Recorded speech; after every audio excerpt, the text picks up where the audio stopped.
কারণ যেহেতু এটা ভাষার মাস, বাংলা আমাদের মাতৃভাষা শুধু নয়, এই জাতি রাষ্ট্র যে গঠিত হয়েছে পৃথিবীর ইতিহাসে এই প্রথম। অনেকেই জানেন না, বাংলা বিহারুল ইসলাম শেষ অধিপতি সিরাজদৌল্লাহকে বলেন, কিন্তু তিনি কখনো বাঙালি ছিলেন না। লক্ষণ সেন, প্রহ্লাদ সেন এরা বাঙালি ছিলেন না, এরা সবাই ছিলেন অবাঙালি। কিন্তু এই প্রথম 1971 সালের 16 ডিসেম্বর হাজার বছর শ্রেষ্ঠ বাঙালি জাতির জনবঙ্গবন্ধু শেখ মুজিবুর রহমানের অজস্র দিনের সংগ্রাম, ত্যাগ, প্রতীক্ষা এবং 30 লক্ষ শহীদ, 2 লক্ষ মা-বোনের সংগ্রামের বিনিময়ে অর্জিত এই জাতি রাষ্ট্র বাংলাদেশ এবং তারই জাতীয় ভাষা হচ্ছে বাংলা। সেই কারণে সর্বত্র আমি চেষ্টা করি যে যাতে যতটা সম্ভব বাংলা ভাষাকে ব্যবহার করা, ইংরেজির প্রতিশব্দ যেন বাংলা ভাষা হয়। আমি একটা অনুরোধ করবো, হাসি আমার কথা শুনে কোনো শব্দ তাদের কথা বলতে হতে। মানে এটা আমি দেখেছি যে আমাদের অভ্যাসে পরিণত হয়েছে। সমস্ত মনের কথা যখন কেউ বলতে দিতে বসে তখন মনের কথাগুলো বলতে হয়, কারণ যখন ফাঁক থাকে তখন বললে কি ক্ষতি। এটা আমি একদম পছন্দ করি না, কারণ মনোসংযোগ নষ্ট হয়। তো যে কথা বলবার যে পশ্চিমবঙ্গ থেকে আরিয়া বাংলাদেশে ছুটে এসছে, কেন এসছেন, কি সুবিধা নেওয়ার জন্য এসছেন? ভালোবাসার টানে এসছেন। ভালোবাসা কোনো সুবিধা না, সুবিধা এক ধরনের সুবিধা, কারণ এই সুবিধায় কোনো লাভ থাকে না। লাভ একটা থাকে, হৃদয়ের বন্ধন তৈরি হয়, যে সম্পর্ক, এই আত্মসম্পর্কটা আরো গাঢ় হয় এবং তার মধ্য দিয়ে যুগ যুগান্তর ধরে এই যে মানুষের মধ্যে মানুষের আত্মিকতা, এটি বৃদ্ধি প্রাপ্ত হয়।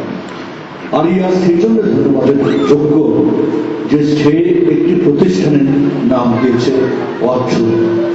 আমরা জানি অর্চুন কি, সব জায়গায় নিম্নবর্গীয় মানুষ যারা, তাদেরকে অর্চুন বলা হয়। নিজের কাঁধে নিজে থেকে এই নাম বহন করার গৌরব সবাই অর্জন করতে পারে না। তিনি পারেন যার বুকের সাহসের অঙ্গীকার আছে। আরিয়া রহমানের সেই অঙ্গীকার আছে বলে সে অর্চুন নামটা গ্রহণ করেছে। এই জন্য আমি তাকে যতটাই ধন্যবাদ। অর্চুন বললে খুব বিব্রত হওয়ার কোনো কারণ নেই। আপনাদের মনে আছে বাংলাদেশে একসময় আমাদের দেশে একটা চালু হয়েছিল পচা সাবান। পচা সাবান কিন্তু সবচেয়ে বেশি চালু সাবান ছিল, বিখ্যাত সাবান ছিল। তার মানে নামে কিছু এসে যায় না। নামের মধ্যে যে সবসময় নামেরই স্বীকৃতি থাকে তার নয়, ওটি একটি প্রতীক মাত্র। এটা আসলে এক ধরনের ব্যঙ্গ। যারা অর্থকে অপমান করে, লাঞ্ছিত করে, তাদেরকে হীনমন্য হিসেবে ভাবে, তাদের প্রতি একটি প্রতীকী উত্তর ছুড়ে দেওয়ার নাম হচ্ছে অর্থ। এই জন্যে আপনারা যারা এই সঙ্গে সংযুক্ত হয়েছেন তারা কিন্তু গৌরব বোধ করতে পারেন যে আপনারা ব্রাত্য জনের সঙ্গে আছেন, যাদের যাদের যাদের সংখ্যা এই ভারতবর্ষে এখনো বেশি। আর কোটি কয়েক মানুষ যারা অর্থদের মধ্যে আসতে চায় না, যারা জাতি, বর্ণ, ধর্ম নিয়ে ভাগ করে, তাদের সঙ্গে অর্থ তো থাকে না। অর্থ তো সেটা প্রমাণ করেছে। এটি কিন্তু অনেক গৌরবের বিষয়। এই গৌরবের বিষয়টা মাথায় রেখে যদি আমরা এগিয়ে যেতে পারি, তাহলে এটি একটি পশ্চিমবঙ্গের একটি প্রান্তে শুরু হলো, সারা পৃথিবীতে এটি ছড়িয়ে যাওয়ার কোনো অসুবিধা নেই। তবে একটি কথা এখানে বলতে চাই, আমাদের যেসব সংগঠনগুলো হয়, সেই সংগঠনগুলোতে একটা সমস্যা থাকে, যা আমরা সম্পাদনার বিষয়টাকে খুব বেশি গুরুত্ব দেই না। এর দুটি কারণ আছে। সেটা হচ্ছে সম্পাদকের অভাব আছে এবং মানে যারা খুব মনোসংযোগ দিয়ে করবেন তাদের কিছুটা অবহেলা, উদাসীনতা আছে। কারণ আমি পেছনে দেখতে পাচ্ছি এখানে প্রধান অতিথি যেটা হবে সেটা অতিথি আছে। এটা কিন্তু একেবারেই বড় ধরনের ভুল। অতিথি বলে কোনো শব্দ নেই। তিথি থেকে অতিথি এসছে, যেন উচ্চারণ হচ্ছে অতিথি। হ্যাঁ, এইটি কিন্তু একটা দেখা দরকার ছিল। সহযোগিতায় বানানটা মারাত্মক রকমের ভুল আছে। সহযোগী বানান দীর্ঘকাল, কিন্তু যখনই সহযোগিতা হয়ে যাবে তখন রাষ্ট্রহিকার হবে। আবার এই বইটির মধ্যে আমি দেখলাম বিশ্ব সাহিত্য আলাদা আছে, কিন্তু এখানে বিশ্ব সাহিত্য কেন্দ্র কিন্তু সঠিকভাবে লেখা আছে, এবং কবিতার সম্ভারও একসঙ্গে হবে। কারণটা হচ্ছে বিশ্বের যে সাহিত্য এটাকে সংস্কৃত ব্যাকরণে বলে মধ্য পদরূপী কর্মধারয় বা ষষ্ঠী তৎপুরুষ। কবিতার সম্ভার ক্ষেত্রে কবিতার সম্ভার রটা উচ্চ হয়ে গিয়ে এটা সংযুক্ত হবে। এই জিনিসগুলো কিন্তু খুব সাধারণ ব্যাপার, কিন্তু একটু ভালো করে দেখলে তাহলে অচ্যুতের ভবিষ্যতের জন্য এটি খুবই সুবিধাজনক হবে। এটা আমি এই জন্য বললাম না যেখানে আমি পাণ্ডিত্য দেখাতে এসেছি, আসলে এই ত্রুটিগুলো চোখে পড়লে আমি সবাইকে বলি, যে হোক না আমার বয়স্ক বলতে আমাকে বাংলাদেশের মহাপরিচিত শামসুজ্জামান খান যখন সস্ত্রীক মানান বফলা দিয়ে লেখেন, আমি বললাম যে স্ত্রী, আরে স্ত্রী তো নিজেরই হয়, তা তো বফলা লাগে না। সস্ত্রীক মানে স্ত্রী সহ, দত্ত সাহিত্য লফলা দীর্ঘকার কম, মানে স্ত্রী সহ আমি নুহাস পড়িতে গেছি, উনি লিখেছেন ছয় বফলা দিয়ে, মানে আমার স্ত্রী সহ আমি গেছি। আর স্ত্রীকে অন্যের হয় নাকি আপনি নিয়ে যেতে পারবেন না, সবসময় আপনার তাহলে আপনাকে ধরবে তো। তো এই যে সমস্যাগুলো হয়, এতে আমি যারা বড় মনে তারা আমি দেখেছি তারা কিছু মনে করেন না, তারা আমার ধন্যবাদ জানাচ্ছে এই ভুলটি ধরিয়ে দেওয়ার জন্য আপনাকে। আমি কিন্তু সব জানি, আমার তো ভুল হতে পারে, কেউ না কেউ ধরিয়ে দেয়, সেই ভুলগুলো কিন্তু আমি খুব প্রাণ দিয়ে গ্রহণ করি, কারণ শেখার শেষ নেই। আর বাঙালির সবচেয়ে বড় সুবিধা হচ্ছে যে বাঙালি ইংরেজি বানানে ভুল করেন না, তার তখন অভিধানের স্বর্ণাপন্ন হতে হয়, কিন্তু বাংলা বানান কনফার্ম যে এই বানানটা আমি যা লিখছি সেটি ঠিক হবে, যেহেতু আমি বাঙালি। অভিধান দেখার কষ্টটুকু করতে চায় না, কবিতার ক্ষেত্রেও কিন্তু তাই। বুদ্ধদেব বসু সুধীন্দ্রনাথ দত্তের কবিতা সংগ্রহের ভূমিকা একটি কথা লিখেছিলেন। সুধীর দত্তকে 50 কবিদের মধ্যে সবচেয়ে যোগ্যতম কবি ভাবা হয়। তিনি বলেছিলেন যে সুধীর দত্ত আসলে দুর্বোধ্য নয়, দুরূহ।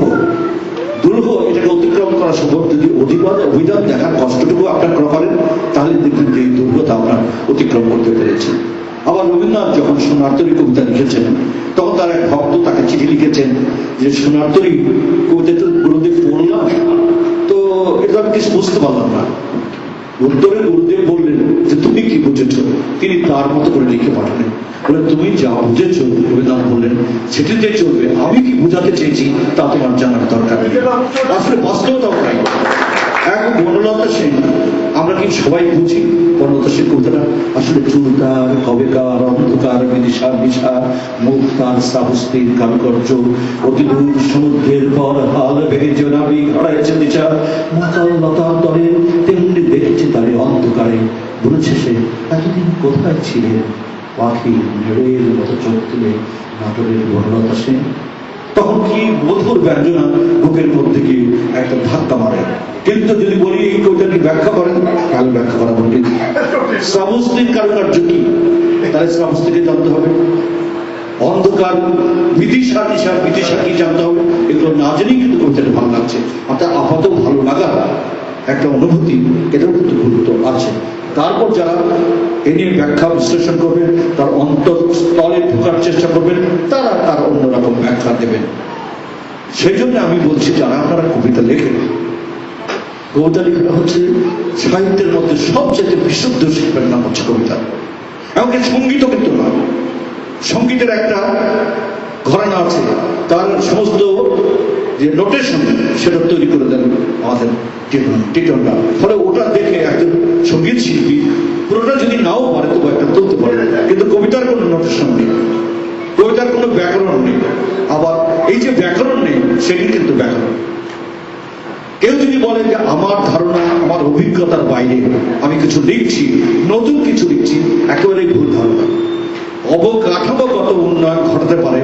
কেউ হয়তো পা দিয়ে হাঁটছে, আমি অনেক সময় হাঁটাতে দেখেছি হাত দিয়ে হাঁটে পা উপর দিকে দিয়ে, কিন্তু সেটা কিন্তু নিয়মের মধ্যে হাঁটে, সে হাত ছাড়া হাঁটতে পারছে না, হাত তার লাগছে, হাত আমার অভিজ্ঞতার মধ্যে আছে, পাটা উপর দিকে দিচ্ছে।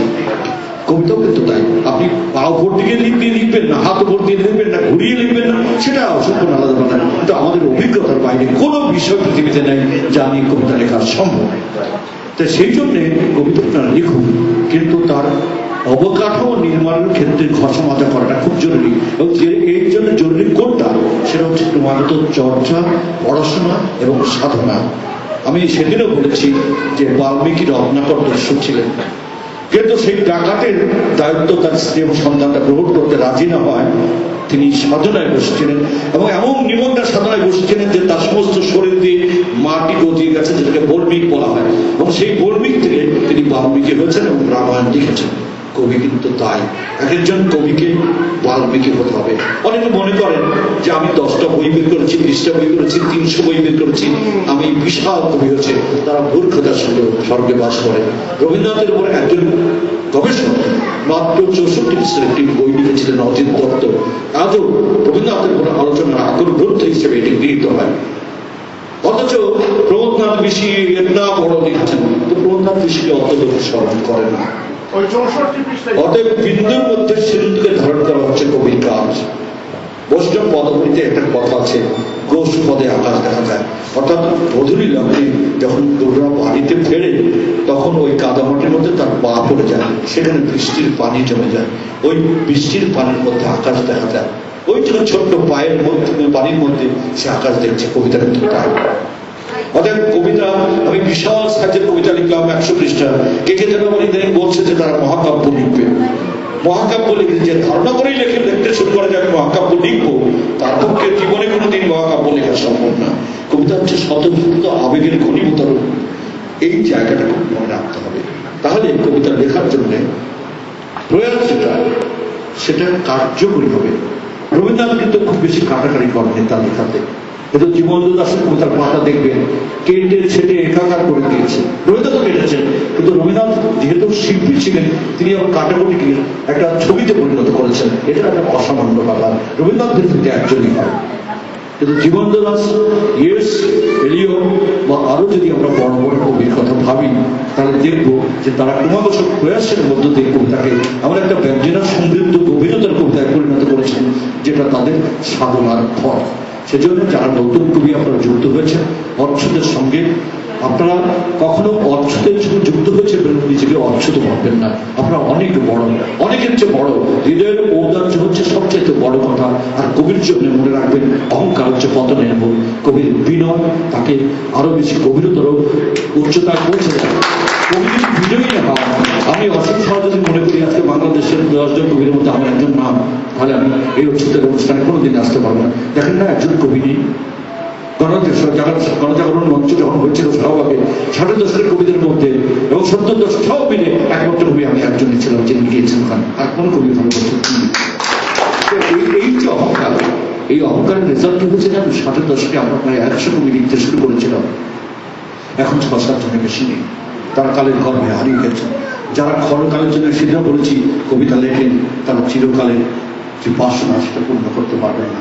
ক্ষণকালের প্রসাদ তারা পাবেন, চিরকালের যে সৌন্দর্য অনুভূতি সেগুলো হৃদয়ে ধারণ করবার ক্ষমতা তারা কোনোদিনই অর্জন করবেন না।